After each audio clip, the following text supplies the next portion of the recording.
Damn you, Triple H. Damn you. Damn Triple H! Damn his soul. Damn his soul! Who would have thought Jim Ross was ahead of his time with that statement? I'm only going to say this once. One time. One phrase. One line. One sentence. One phrase. One idiom. One stanza. No, that... What? WWE?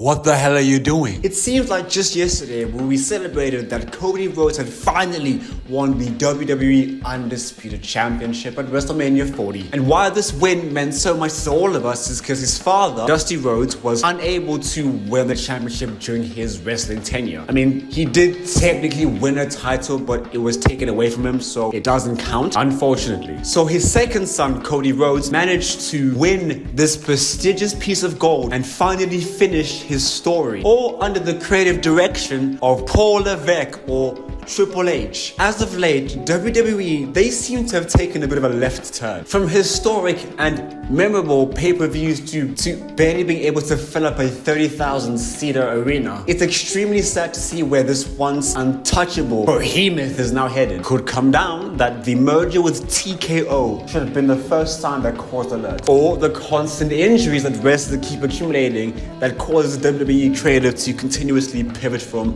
this match to that match. Oh, he's injured? You know, scrambling for Plan B matches that don't warrant the exorbitantly expensive ticket prices. Oh yeah, and the ticket prices themselves. And one thing I'm also extremely tired of is these teaser returns. Oh, dear Chris Jericho, is he gonna return in 2026? That man can't even fight a chair. What are we talking about here? What I'm gonna say is Tony Khan is having a field day with how much is going wrong in this competition. Goodness me. The year is 2010 and an 8-year-old Longisa has finally got the chance to see 2 WrestleMania main events. Finally see his favorite wrestler John Cena destroy Batista. You know good Baptista. You the West Baptista. John Cena, the wrestler, instilling in his mind that a clean heart and never giving up will get you far in life. That's what I believe. I still believe that even now. And then you get to the actual main event between The Undertaker and Shawn Michaels. This match made me hate Undertaker. Damn you. You bastard. The stipulation was streak versus career. If Shawn Michaels lost, he had to retire forever. Undertaker lost. That'd be the end of his winning streak at WrestleMania. Unfortunately, this match made me cry because Shawn Michaels' heartbreak kick, I'm not a sexy boy. Sexy boy! He lost and I cried. Even if it's scripted or predetermined, you can't fake that emotion. You can't make that up. There were certain emotions that wrestling made you feel, that made you feel like you were part of the storyline because of one simple thing that made the entire wrestling brand that much more enjoyable.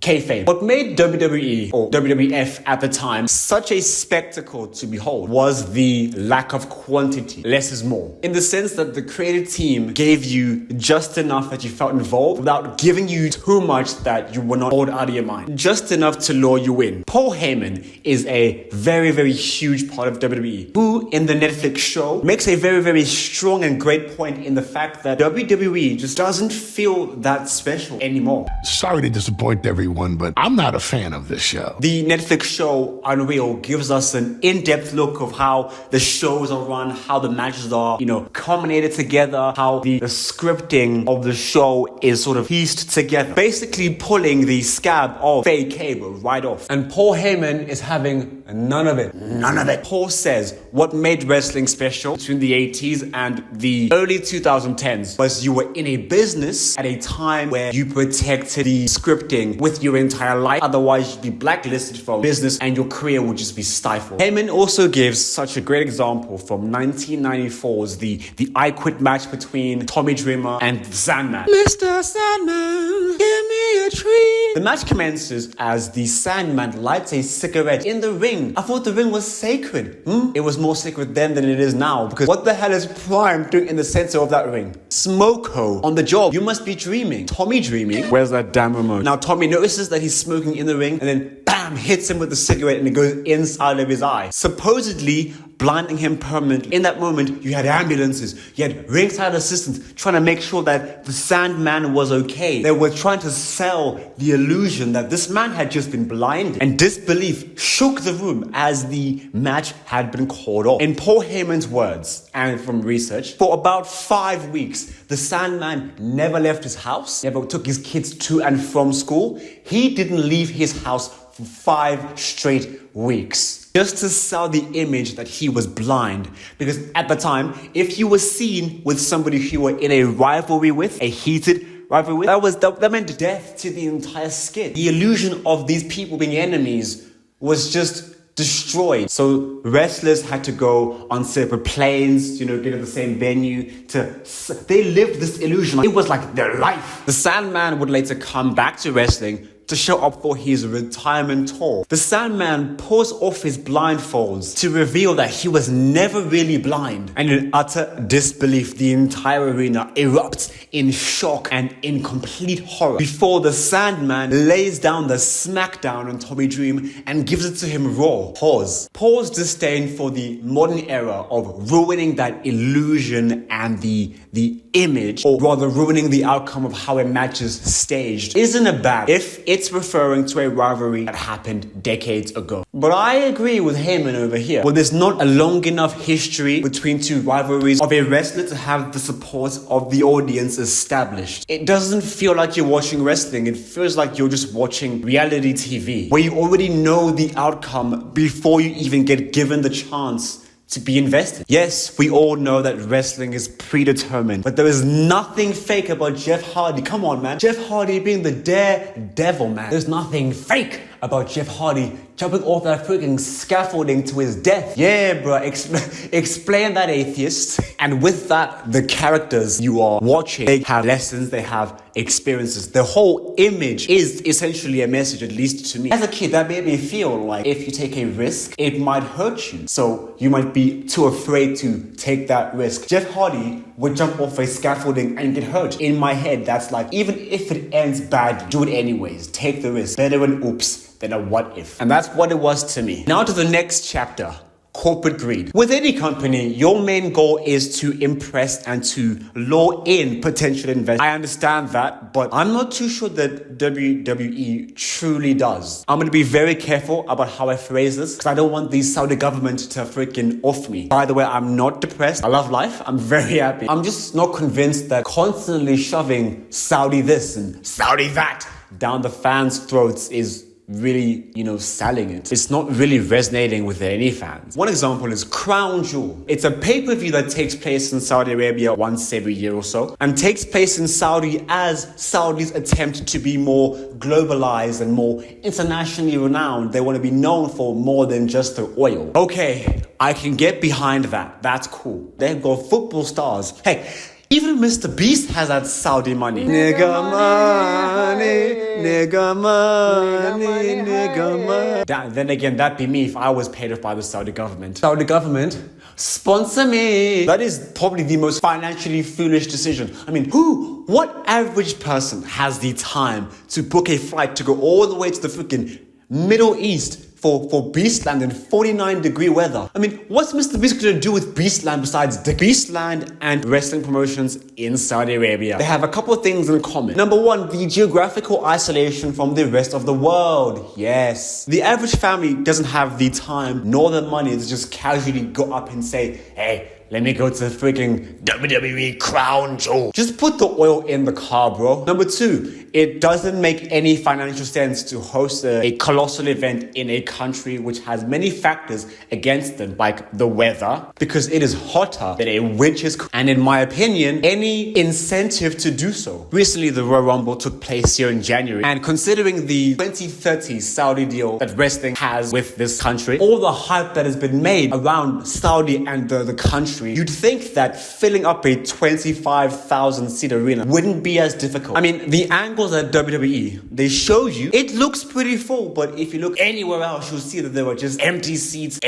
everywhere. And what they do this tiny trick where they add these LED lights all over the arena to give the illusion from a certain angle that they have these filler seats, and we are sold out Triple H today. We have sold out 25,000 seat arena. They did the same thing last WrestleMania, but you can clearly see there's a lot of empty seats there. Like The Rock, why you lying? Triple H, why you lying? Empty seats in what's supposed to be a spectacle, a wrestling extravaganza, this premium live event pay-per-view. The game, more like playing games with people's money. Clearly, what is that? What they also do is they also cover parts of the arena in these black tarps to sort of hide the empty seats, but we can see them. We're not blind. I just wish WWE would be more honest with how things are without also insulting our intelligence. We're not fools. And this emptiness might not necessarily just only be as a result of poor engagement, but also the ticket prices, the affordability of even the worst ticket seat in the house. Yes, sure, in this particular instance, the ticket prices were a lot lower because of government subsidies. For the average WWE Raw show,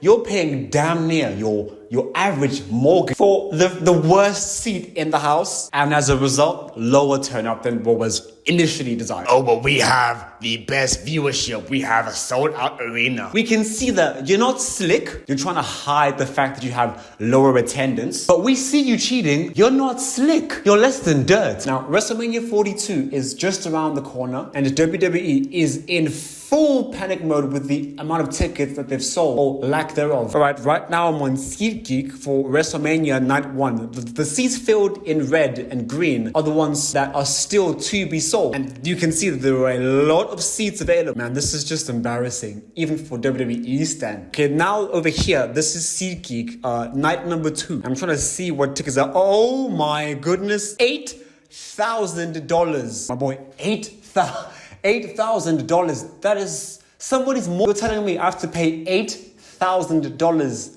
What?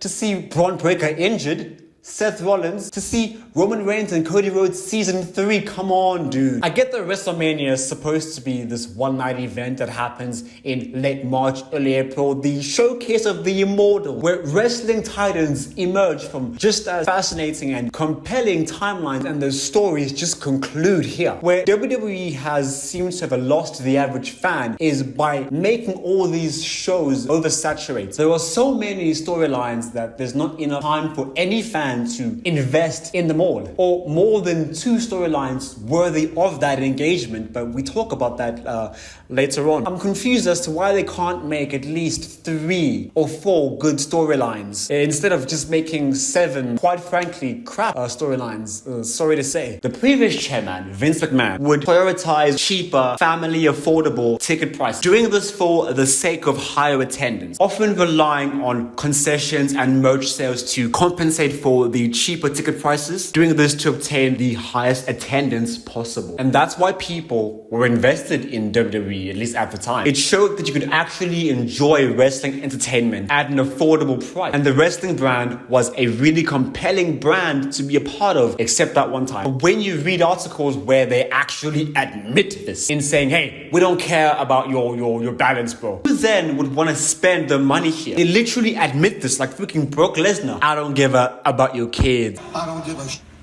kids. Hey, how about you come over here and let me freaking F5 your bank balance? Even in the little that they did have, they managed to make the most of it. Some of my favorite memories include John Cena's WrestleMania 25 entrance, Jeff Hardy winning his very first WWE World Heavyweight title, and Becky Lynch becoming Becky 2 belts, just to name a few. And I didn't have to pay a single cent. Well, my parents did, but I can guarantee you they didn't have to pay freaking an arm and a leg. And it's safe to say, up until after WrestleMania 40 in April 2024, wrestling seemed to be on a pretty good trajectory. We could trust that Triple H knew what it was that he was doing. And it's all thanks to Vince McMahon. Yeah, he was a villain, but he was a great villain. And he cared about the family and the kids. He was an absolutely great guy.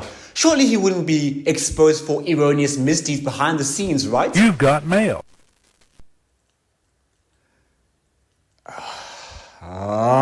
fuck. In January 2024, Wrestling World was in for a really huge shock as it came out that Vince McMahon had been called out and indicted for sexual misconduct with certain wrestling staff behind the scenes for promotions and even raises. There was one story I read where apparently Vince, he defecated on somebody. Ew, man. See this image over here? What the heck happened here? What's happening here? And since the case is still ongoing, I'm gonna say allegedly because I don't want to get sued. And as a result, Vince would ultimately end up stepping down. The TKO merger was a huge mistake. I'll say it. Like the UFC, it isn't a hot thing right now. So they're all just hemorrhaging money. Dana White, he made a very, very huge contribution to the UFC as a brand. Great job, Stella. And that cannot be taken away from him. However, what the heck does he know about Hurricane Rana? Nothing. The main reason with the merger being so confusing, with the WWE, you have months, potentially even years to lead character storylines to a certain end, that end ideally being WrestleMania, where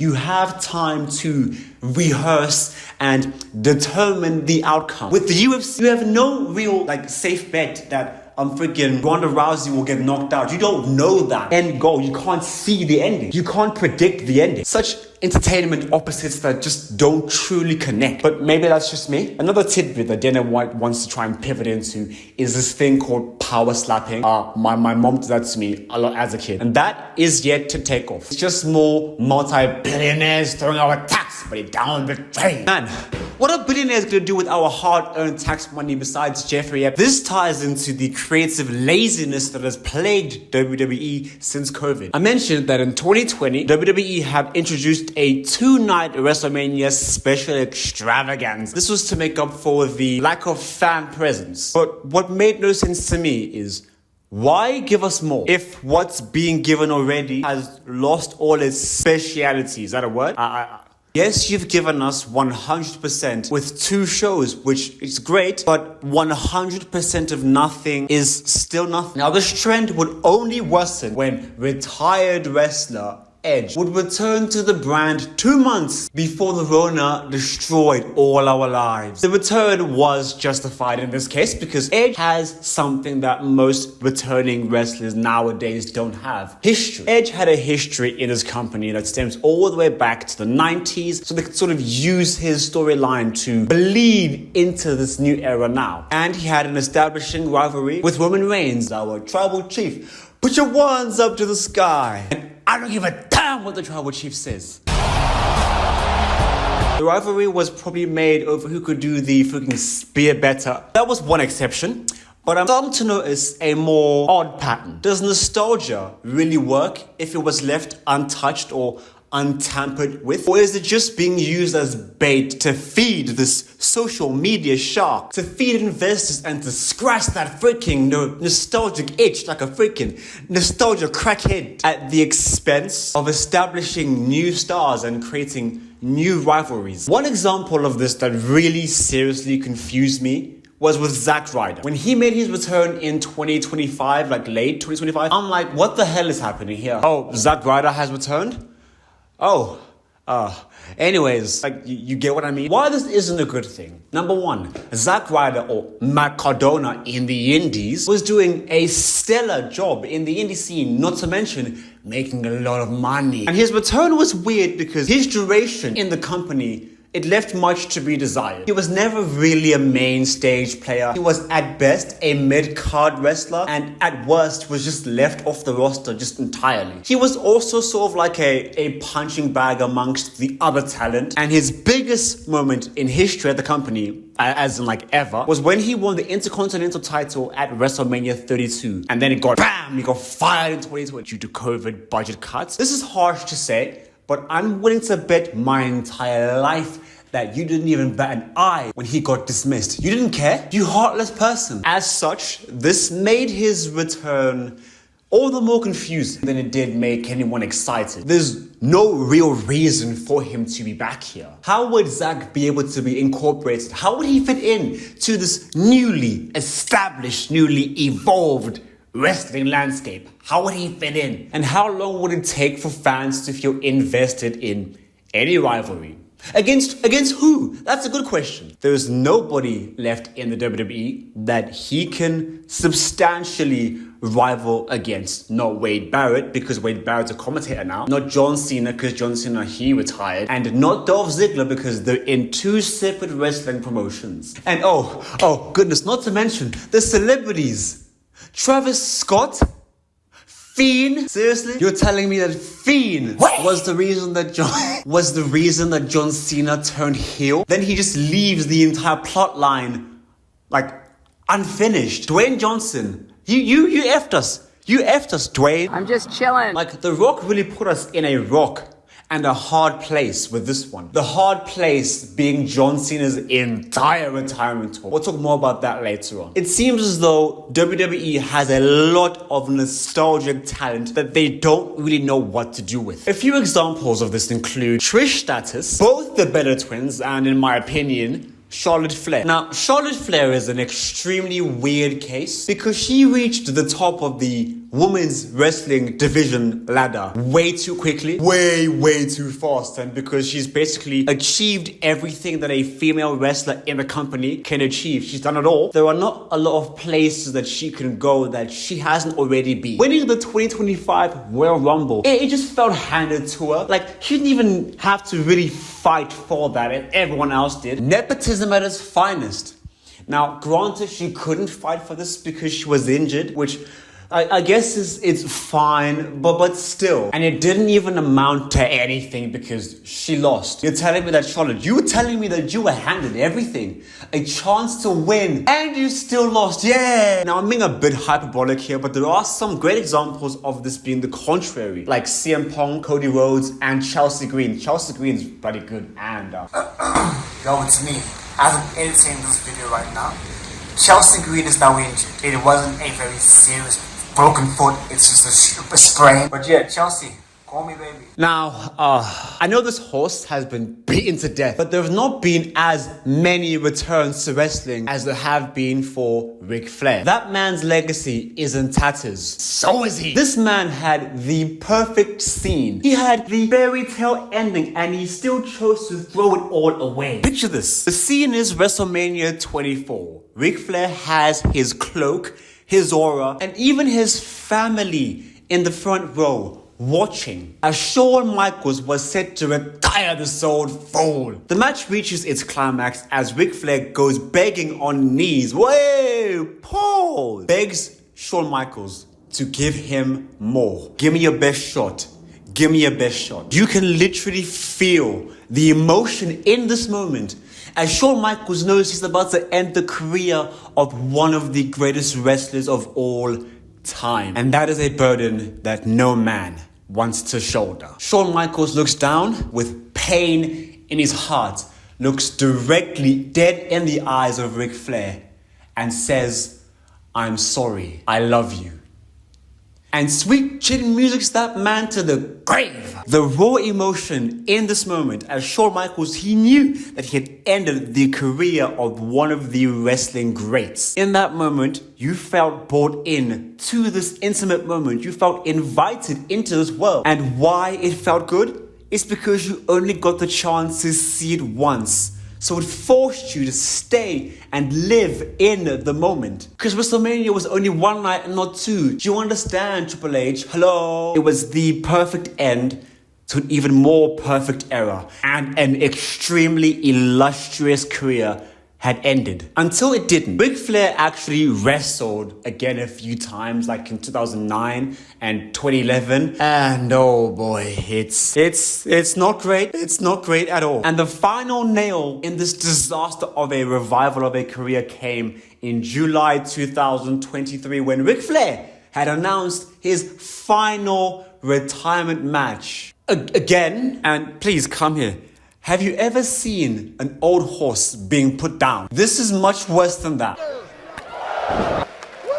There you go. I mean, come on, man, come on, man. Bambi's mom being shot dead is less depressing than this. Oh my goodness, I forgot to mention this. Did you know that in the middle of Ric Flair's match, final match, he actually suffered a heart attack during the match. Supposedly due to factors like dehydration and being 84 years old, that'll do it. We now see that some returns are pretty pointless and can actually kill you. So how does all of this tie into lazy writing? John Cena's entire heel run was confusing and I didn't like it. I understand that Vince McMahon really wanted to keep John Cena face as long as possible for the kids to never give up. And then, I think it was the Royal Rumble, he became heel, which shocked even me. I get that Triple H wanted to add some spice to John Cena's final 10 years, final year, but it was just so poorly executed. Over the span of Cena's career, he's been both loved and hated. It was no in between. You either loved him or you hated him. It went from, let's go Cena, Cena sucks, and then you can't wrestle or you bury talent. That was sort of like how it was between 2011 and 2015. Those years we hated Cena. Not me though, I always loved him. Never give up, okay? But Cena's career was marked by either you loved him or you hated him. There was no in between. But as his appearances became less and less and less, we started missing him a lot more. We want more of John Cena. We miss him. And between 17 and 18, we loved Cena. We were happy when he tied Ric Flair's record. We were happy at that. Even if you didn't like him, you at least appreciated the fact that, okay, he might either tie the record. Whenever Cena made an appearance, especially in the 2020s, you were happy. Yes, Cena, he's here. The GOAT, he's here. We're happy. We love him. The latter years of his career before the heel turn, we loved him. We wanted to see more of him. We had a great appreciation for his legacy. So when you see him saying that that's not how a functional relationship works, that he was bullied all his career, it's confusing because that's just not true. Sure, they bullied him during his career when he was more frequent, when Vince would push him more than the other wrestlers. I didn't have an issue with that. I was happy that he was Cena, Cena, Cena. So when Cena says that his audience doesn't respect or love him,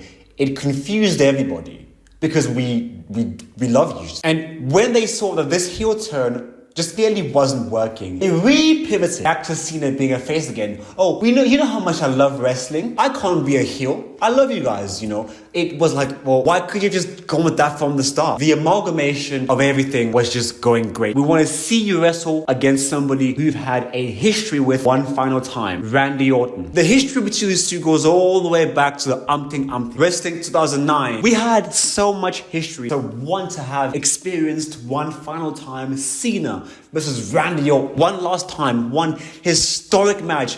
A history that spans more than 17 years between the great, the never give up man, and the Viper. We were also excited to see this final match one final time as two giants and titans fought for the last match. Gunther.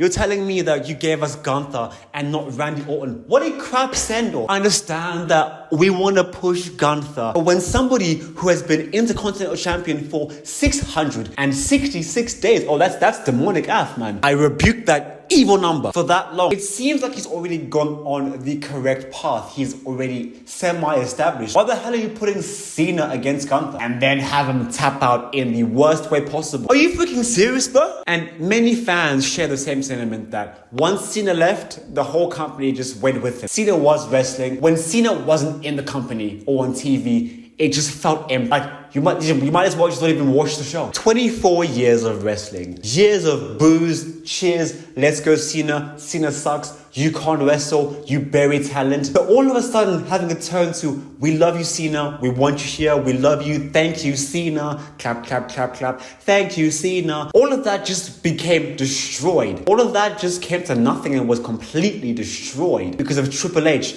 Damn his soul. Those who can't play, teach. Those who can't teach, play. Triple H can play. He just can't teach. And they're paying a very heavy price for that with low fan attendance, no engagement. Be honest, are you gonna watch this WrestleMania this season? I'm not a scientist. I can't fix the problem. I'm just telling you what's wrong. And if they keep going down this path, they might as well just be like ECW, gone and forgotten. A titan that once was, but isn't anymore. I'm a huge wrestling fan if you couldn't tell. And I'm very happy to have shared my experience with this company with you guys. So if you liked the video, thanks for watching. If you liked it, like, share and subscribe, and I'll see you guys in the next one. Bye.